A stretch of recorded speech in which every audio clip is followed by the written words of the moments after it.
வணக்கம். மியூச்சுவல் ஃபண்ட்ல இன்வெஸ்ட்மெண்ட் பண்றவங்களுக்கும், மியூச்சுவல் ஃபண்ட் போர்ட்ஃபோலியோவை மேனேஜ் பண்றவங்களுக்கு உண்டான ஒரு முக்கியமான பதிவு தான் இந்த வீடியோல நான் வச்சிருக்கேன். ஸோ நீங்க யோசிச்சு பாருங்க, இந்தியாவில் எத்தனை பேர் மியூச்சுவல் ஃபண்ட்ல இன்வெஸ்ட் பண்றாங்க, மியூச்சுவல் ஃபண்ட்ல வச்சிருக்காங்க அப்படின்னு. ஸோ மோஸ்ட்லி மியூச்சுவல் ஃபண்ட்ல ஆர்வம் இருக்கிறவங்க எல்லாருமே 10க்கும் மேற்பட்ட ஃபண்ட்ஸ் வச்சிருக்கலாம். ஒரு எக்ஸாம்பிளுக்கு லார்ஜ் கேப், மிட் கேப், டெப்ட், தெமேட்டிக், க்ரோத் ஃபண்டு, மல்டி கேப், இந்த மாதிரி நிறைய ஃபண்ட் வச்சிருப்பாங்க. ஆனா இதுல இருக்கக்கூடிய முக்கியமான சிக்கல் என்ன அப்படின்னா, இது எல்லாத்தையும் நம்ம ட்ராக் பண்ண வேண்டியது இருக்கும்.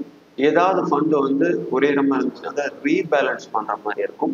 அதே போல டாக்ஸுக்கு உண்டான பிளானிங் நம்ம பண்ற மாதிரி இருக்கும். ஸோ இந்த மாதிரி நடைமுறை சிக்கல்கள் எல்லாமே இருக்கு. நிறைய ஃபண்ட் நம்ம மேனேஜ் பண்ண பொழுது. பட் இந்த மாதிரி நடைமுறை சிக்கல் எல்லாத்தையும் சரி பண்ணிக்கிறதுக்கு டைவர்சிபிகேஷன் பிளான்ல ஒரே ஃபண்ட்ல நம்ம இன்வெஸ்ட் பண்ணலாம். அந்த மாதிரி ஒரு ஃபண்டை ஜீரோதா இப்ப இன்ட்ரோடியூஸ் பண்ணியிருக்காங்க.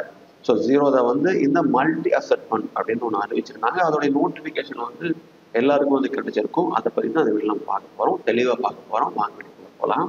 ஸோ வீடியோக்குள்ளே போய் இந்த ஃபண்டோடைய டீட்டெயில்ஸ்லாம் தெரிஞ்சுக்கிறதுக்கு முன்னாடி, ஜீரோதா லிங்க் புதுசாக அக்கௌண்ட் ஓப்பன் பண்ணோம் அப்படின்னா ஏதோ ஒரு லிங்கை கிளிக் பண்ணி அக்கௌண்ட் ஓப்பன் பண்ணிட வேண்டாம். ஜீரோதாவோடவே அஃபிஷியல் வெப்சைட்டுக்குள்ளே போய் தமிழ்நாட்டில் எங்கெங்கே பிரான்ச் ஆஃபீஸில் இருக்குன்னு செக் பண்ணிட்டு ஃபோன் பண்ணி என்கொயரி பண்ணிட்டு அதுக்கப்புறம் உங்கள் அக்கௌண்ட் ஓப்பன் பண்ணுங்க. ஸோ ஜீரோதா அக்கௌண்ட் ஓப்பன் பண்ணிக்கு உங்களுக்கு சப்போர்ட் தேவைப்பட்டால் தாராளமாக எங்கள் டீமை கூப்பிடலாம். ஸோ ஜீரோதா இன்ட்ரோடியூஸ் பண்ணியிருக்க இந்த மல்டி அசெட் ஃபண்டை பற்றி நம்ம பார்க்கறதுக்கு முன்னாடி, முன்னெல்லாம் எந்த மாதிரி ஃபண்ட்ஸ் எல்லாம் இருந்துச்சு அப்படின்ட்டு கொஞ்சம் நம்ம ரீகேப் பண்ணிக்கலாம். ஸோ முன்னெல்லாம் லார்ஜ் கேப் ஃபண்டு தான் ப்ராப்ளமாக இருந்துச்சு. அதுக்கப்புறம் மிட் கேப் ஃபண்டு வந்துச்சு. அதுக்கப்புறம் ஸ்மால் கேப் ஃபண்டு வந்துச்சு. அதுக்கப்புறம் ஃப்ளெக்ஸி கேப். ஸோ எல்லாத்துலேயும் இன்வெஸ்ட்மெண்ட் பண்ணிக்கிற மாதிரி ஃப்ளெக்ஸி கேப் ஃபண்டாக வந்துச்சு. இப்போ ரீசன்ட் டேஸில் இந்த மல்டி கேப் ஃபண்டு பிரபலமாயிட்டு இருக்கு. ஸோ அதில் ஜீரோதா இப்போ இன்ட்ரோடியூஸ் பண்ணியிருக்காங்க. இதுல எல்லா அசல்ட்டுமே அந்த ஃபண்டில் இருக்கும். எக்ஸாம்பிளுக்கு equity, gold, silver, crude oil, இந்த மாதிரி எல்லாமே இருக்கும். ஃபண்ட் ஆஃப் ஃபண்டும் கூட இதுல. ஸோ பொதுவாக டைவர்சிபிகேஷன்ல மிட் கேப்பை க்ரோத்துக்காகவும், கோல்டை ஸ்டெபிலிட்டிக்கும், அதே போல கவர்மெண்ட் பாண்ட் சேஃப்டிக்கும் நம்ம பயன்படுத்துவோம். பட் இதெல்லாம் எங்கேருந்து ஸ்டார்ட் பண்ணலாம் அப்படின்னு உங்களுக்கு குழப்பம் இருக்கலாம். அதுக்காக தான் இப்போ சொல்லுவாங்க புதுசாக இந்த மல்டி அசெட் ஃபண்டை அனௌன்ஸ் பண்ணியிருக்காங்க. ஸோ இதில் பாருங்க, இந்த ஆர்டிக்கல்ல கிளியராக கொடுத்துருப்பாங்க இந்த ஃபண்டு எப்படி பெர்ஃபார்ம் பண்ணும், எந்தெந்த செக்மெண்ட்ல ரிட்டர்ன் பொட்டன்ஷியல் எவ்வளோ, வாலிடிட்டி ரிஸ்க் ப்ரொஃபைல் எவ்வளோ அப்படிங்கிறது எல்லாமே சொல்லியிருப்பாங்க. ஸோ இதில் ஈக்விட்டி ஸ்டாக்ஸில் ஸோ க்ரோத் இன்ஜின்காக அது பயன்படுத்துகிறாங்க. ஸோ அதோடைய பொட்டன்ஷியல் எவ்வளோ இருக்குது, ரிஸ்க் எவ்வளோ இருக்குது அப்படின்ட்டு கொடுத்தாங்க. ஃபிக்ஸ்டு இன்கம்மாக கவர்மெண்ட் செக்யூரிட்டிஸில் ஸ்டெபிலிட்டிக்காகவும் இன்கம்மாகவும் போடுறாங்க. அதோடைய பொட்டன்ஷியல் ஒரு மீடியமாக இருக்கும், லோ டு மீடியமாக இருக்கும் சொல்லியிருக்காங்க. ரிஸ்க் ஒரு மீடியம் டு லோ இருக்குன்னு சொல்லியிருக்காங்க. ஸோ கேஷ் ஈக்குவலன்ஸில் லிக்விடிட்டிக்காகவும் கேபிட்டல் ப்ரெசர்வேஷனுக்காகவும் பயன்படும் அப்படிங்கிறதுக்காக அதை மெயின் பண்ண தான் சொல்லியிருக்காங்க. அதே போல் கோல்டு அண்ட் கமோடிட்டிஸில் டைவர்சிஃபிகேஷன்ஸில் எவ்வளோ ரிட்டர்ன்ஸ் கொடுக்கும், எவ்வளோ ரிஸ்க் இருக்கலாம் அப்படிங்கிறது எல்லாமே சொல்லியிருக்காங்க.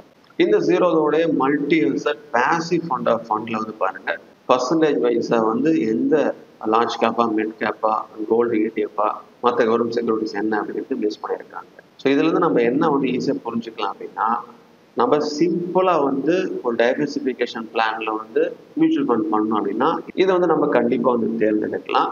ஸோ எல்லாமே ஒரே இதில் அடையும். அதே போல் நம்ம அதை ட்ராக் பண்ண தேவையில்லை. அதே போல் ரீபேலன்ஸ் பண்ண தேவையில்லை. டாக்ஸுக்காக நம்ம ஒவ்வொரு ஃபண்டுக்கும் அதை நம்ம செலவழிக்கணும் அப்படிங்கிற கட்டாயம் இல்லை. ஸோ டேக்ஸ் இந்த ஒரே ஒரு ஃபண்டை நம்ம செல் பண்ணும்போது மட்டும்தான் நம்ம கொடுக்குற மாதிரி இருக்கும். எல்லாமே உங்களே இருக்கும். ஸோ உங்களுடைய இன்வெஸ்ட்மெண்ட் ஜேர்னி ரொம்ப சிம்பிளான அப்ரோச்சில் சிஸ்டமேட்டிக்காக நீங்கள் அப்ரோச் பண்ணி ஆரம்பிக்க விருப்பப்பட்டீங்க அப்படின்னா இந்த ஜீரோதாவுடைய இந்த மல்டி அசெட் ஃபண்டில் நீங்களும் இன்வெஸ்ட் பண்ணலாம். ஸோ இந்த ஃபண்டு நீங்கள் ஜீரோதா காயினில் NFO-ல இருக்குது, அதில் நீங்கள் இன்வெஸ்ட் பண்ணிக்கலாம். மினிமம் ₹100 நீங்கள் இன்வெஸ்ட் பண்ணலாம். ஆஃபர்ஸ் க்ளோஸ் 8 ஆகஸ்ட் 2025 இருக்குது.